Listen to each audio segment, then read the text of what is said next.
Well, hello guys, it's Thor, and today we are going to be talking about Mars is going to be entering the sign of Taurus for about a month and a half, and there's going to be a tremendous impact because of that transit.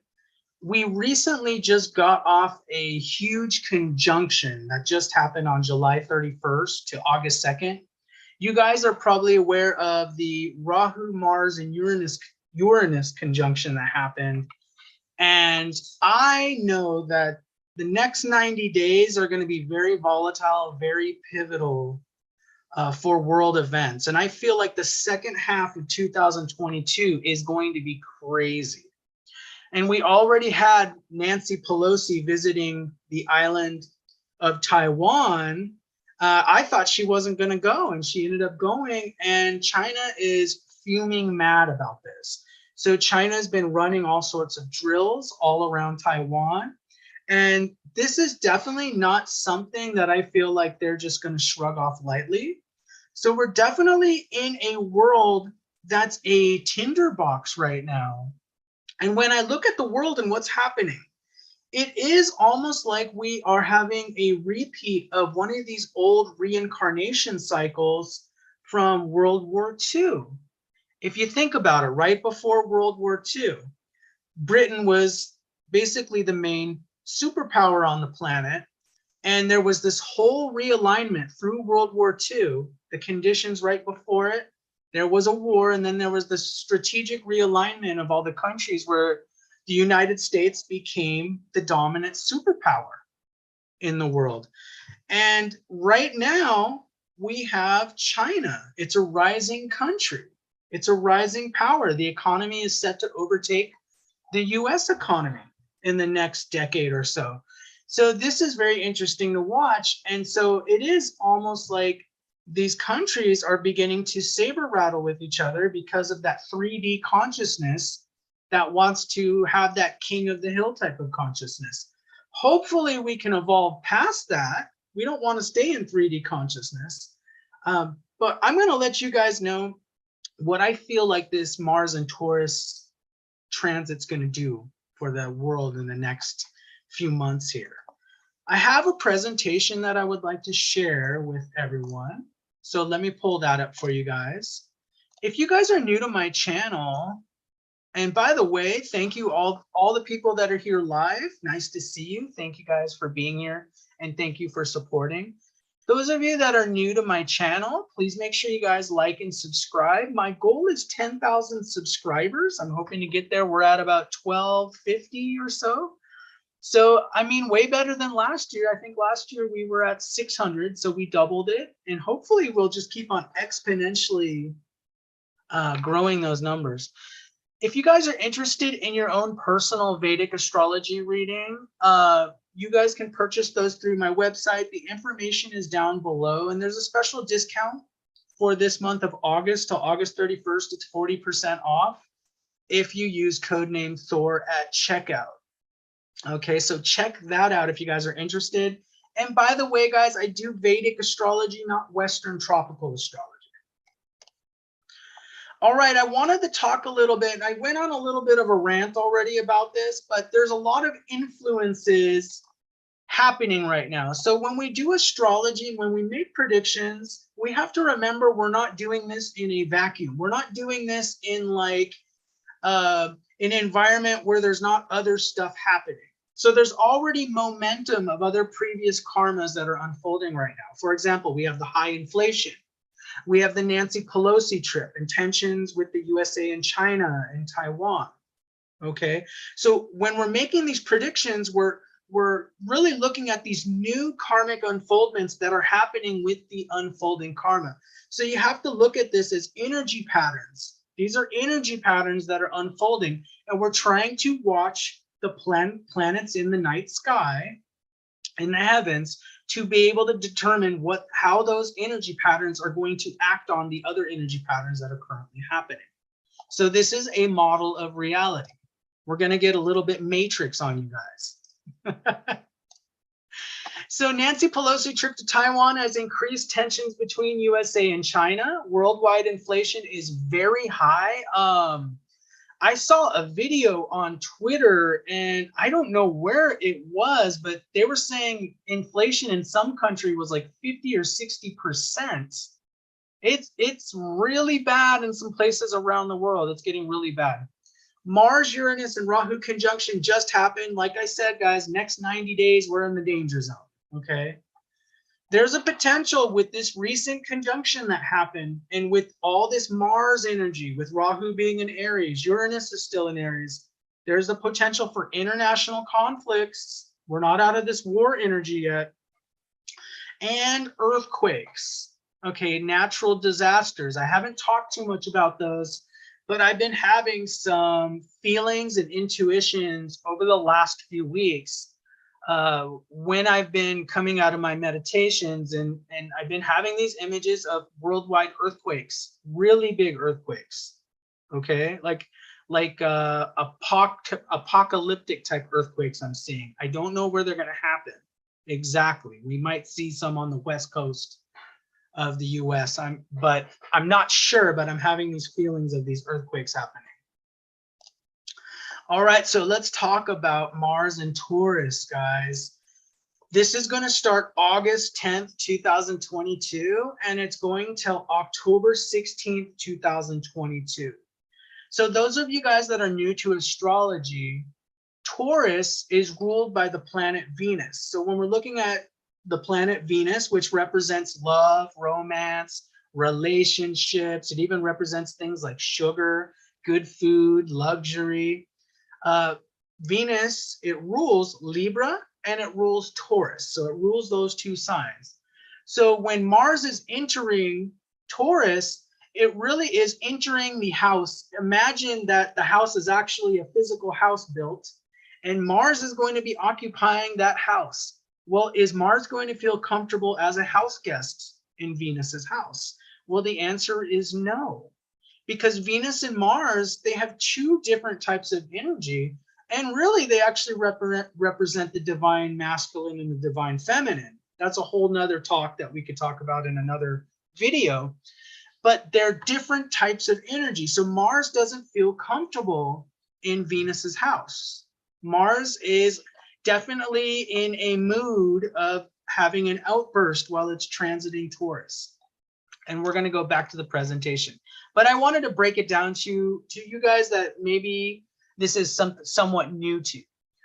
So Mars doesn't feel comfortable in the sign ruled by Venus. Now, Mars would feel really comfortable if it was in Leo. Mars would feel comfortable in its own sign of Aries or Scorpio, because that's its own houses. So you got to remember, when we're looking at charts, are the planets friends, are foes? So they're foes.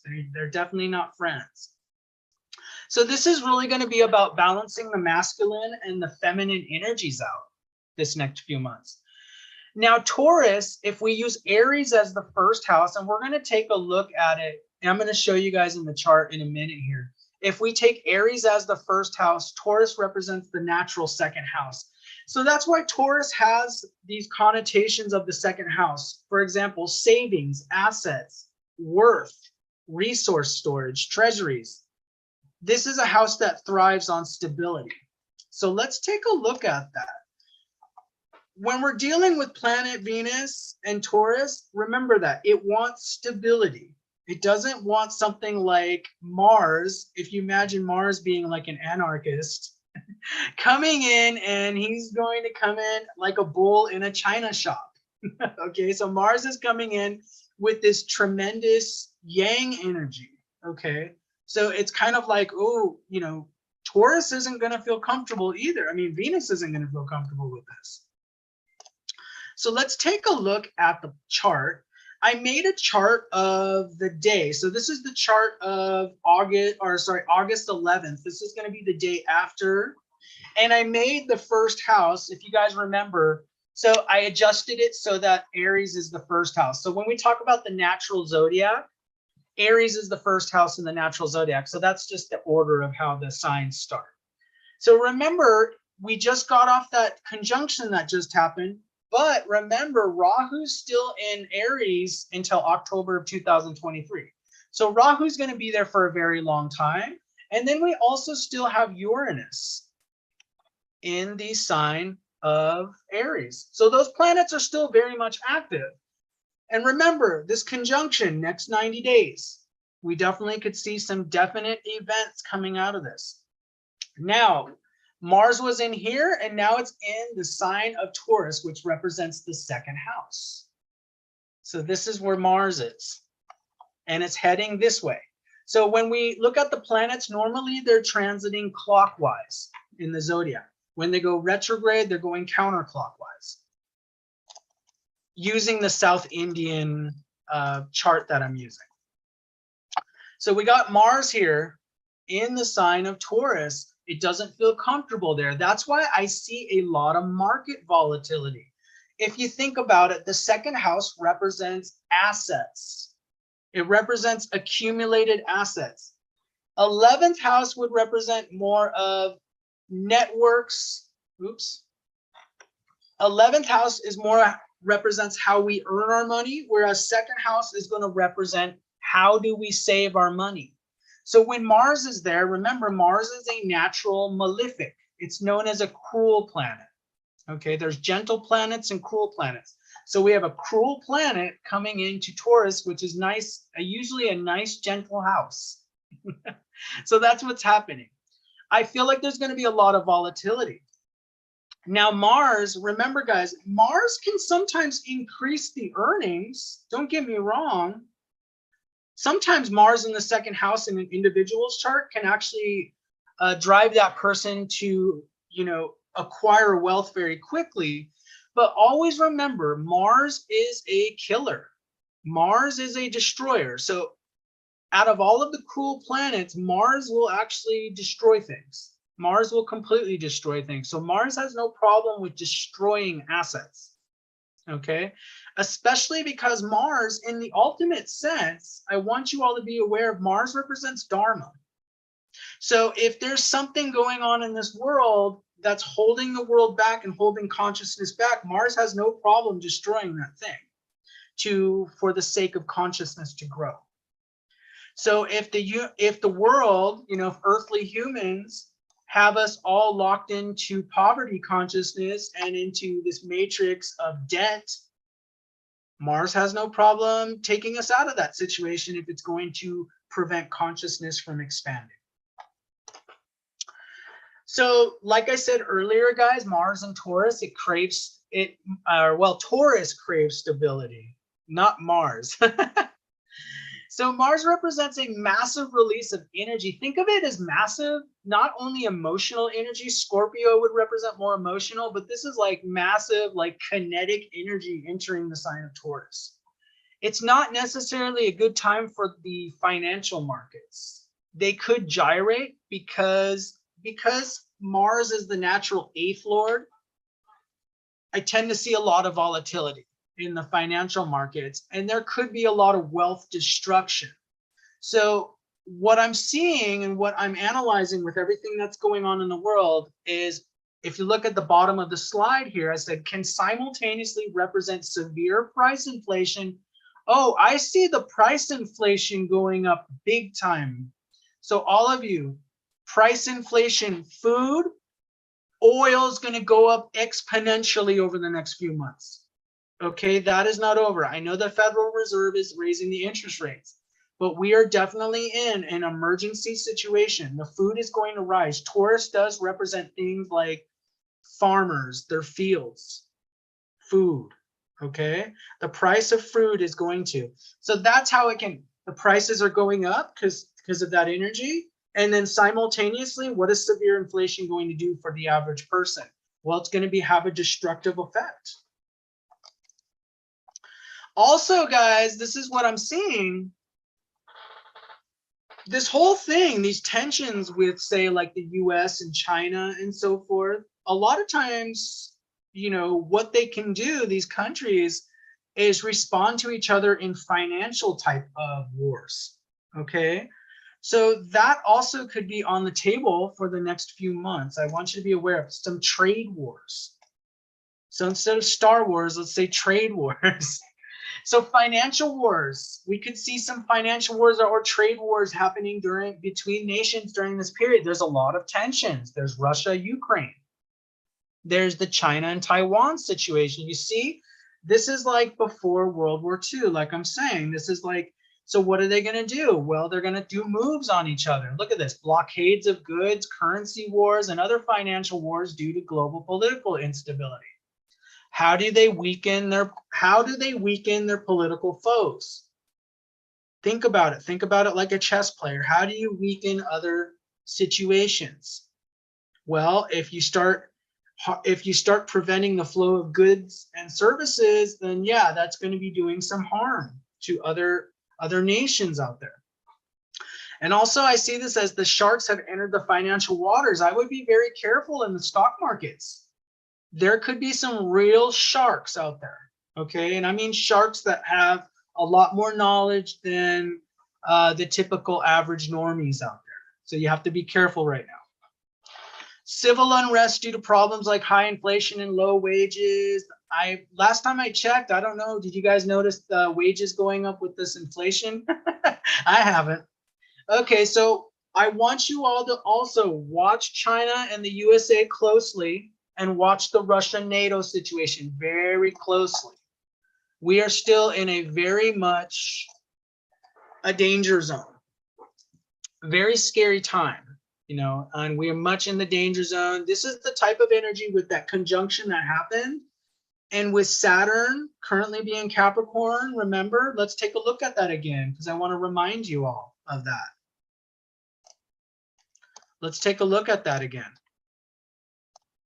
Remember, so Mars is there in the sign of Taurus, but remember, look at Saturn right here. Remember, Saturn is in the 10th house of Capricorn.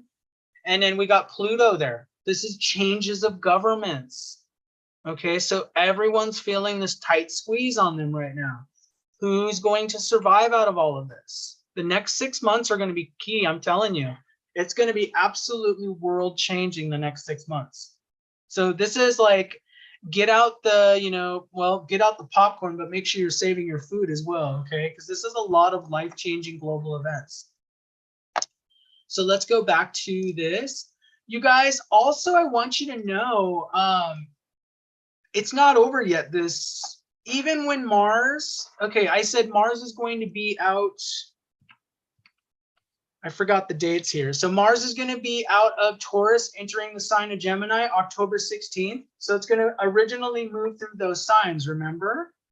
But then what we're going to have is Mars is going to go retrograde.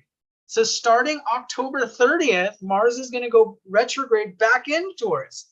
So we're going to see a lot of what's happening over the next couple months, where there's going to be a return to it. So I see a lot of market instability, guys, for the next 6 months. I see it. And look at this. So Mars is going to go retrograde October 30th when it enters the sign of Gemini. And then what is it going to do? It's going to start going backwards. It's going to re-enter Taurus November 13th. And it's going to stay there till March 12th, 2023. So Mars is going to be in Taurus for most of the time for the next 6 to 8 months. For the next 8 months, Mars is predominantly going to be in Taurus. I foresee major financial system changes. This is the type of changes where, when people have been talking about a quantum financial system or a reset of the financial system, this is the type of stuff that could definitely happen. Why is Mars in this sign of safe assets for 8 or 9 months? Mars is never in a sign that long, guys. This is very serious. This is like the destruction of an old system and the introduction of a new system. Could we see a new quantum financial system introduced? It's absolutely possible. It's absolutely possible that there might be some sort of shift or transformation into a new system. So, I mean, I would keep it conservative right now. That would I be recommending. Now, I'm not telling you guys to buy or sell, not giving you professional financial advice, but I'm giving you a warning that we're going through some really big changes. So, and if you don't have any extra cash to invest, or, you're living on a budget, this is really not the time to play around in a lot of ways. So thank you guys for being here today. I'm going to go check and see if there's any questions in the chat. Let us take a look. And I'm just kind of reading through the questions right now, so bear with me, guys. Thank you guys for all being here. We got Mave Lay there. I haven't seen you in a while, Mave. Chris is here. Chris, thank you for being here. Karen's here. Patty and Mario, hello. Ultra Spiritual Chick, buy or buy not. Let's see if there's any questions. Thank you, guys. We are okay. So Chris says we also have all commodities are at an all-time high. Absolutely. And I see those going through the roof. Guys, check out commodities, food, all that stuff's going to go through sky high. Okay. The inflation crisis is going to get worse. We have not even talked about, and this is going to be a real, we haven't talked about all of the stuff that I see in October with the solar eclipses and the lunar eclipses, guys. Guys, there's going to be a resignation by the end of this year. A really big one. There's going to be a change in leadership even in the USA. Okay, I'm making that prediction. By the end of 2022, there will be a change. Maybe Kamala Harris will be the next president. We'll see. I'll have to do some more analysis, but there's going to be a really big crisis which causes that to happen. You're going to see it unfold. Okay, over the next 6 months, you're going to watch the soap opera. All right, let's see.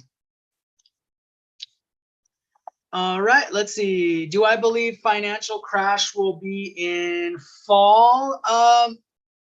Okay, so let's go to a few. Let's do away with car insurance. Yeah, hopefully. I don't like paying car insurance. Okay, let us see. Okay, let's go to, do I believe the financial crash will happen in fall? Yes, I do believe fall is going to be, I mean, if we have a war, breakout and unrest and severe inflation, I just don't see how that's going to be good for the economy. That's what I'm trying to rack my brain around that. And I just don't see how would the economy prosper in that kind of situation? Unless it's just the sharks of Wall Street trying to profit on it. I just don't see it. If they do a financial reset or reboot, I mean, maybe it's going to be a completely different ball game in 2023. I feel like the crash, well, it might be like a crash because of how high the inflation is going to be. But I do feel like we're going to see some really big changes. Yes, and it could happen around October, November. Definitely, we're in the danger zone right now, though. So, I mean, okay, hold on really fast. I'm going to go back. Yeah, okay, let's see. What about a resource-based economy? Someone's asking. Well, the resource-based economy, I know they had that in that one, what is the Venus Project?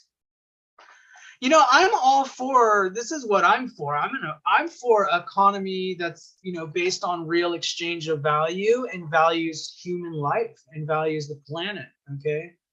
So I think we need to have, if we have a new financial system, this is Thor's opinion now, but we definitely need something, as consciousness is increasing, we need something that's more equitable and more fair for everybody in the world.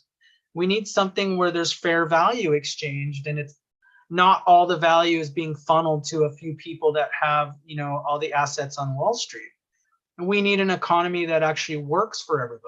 We need an economy where everybody shares in abundance, where everybody shares in wealth. So that's really what we need. We need something where we're starting to think more as a global or as a cosmic kind of consciousness. We're not in our narrow individual interest. That's the 3D mindset. The 3D mindset is like, how can I profit off of everybody else? And that's the old age of Pisces. It's just full of greed, selfishness, profiting yourself at the expense of others. Who cares about other people? As long as I get rich, that's the mentality of the 3D world. So we need a shift in consciousness. We need to think how our actions affect others. We need to think about, there's a lot of countries in this world that the average person lives on less than like $3 a day. We need to think about all that stuff. We need to think about how do we make this more fair and more loving and compassionate, empathic and compassionate system where everyone can share in abundance and have a world like that. So I'm not for something though that's controlled by a few central players though. It's got to be a very unified system.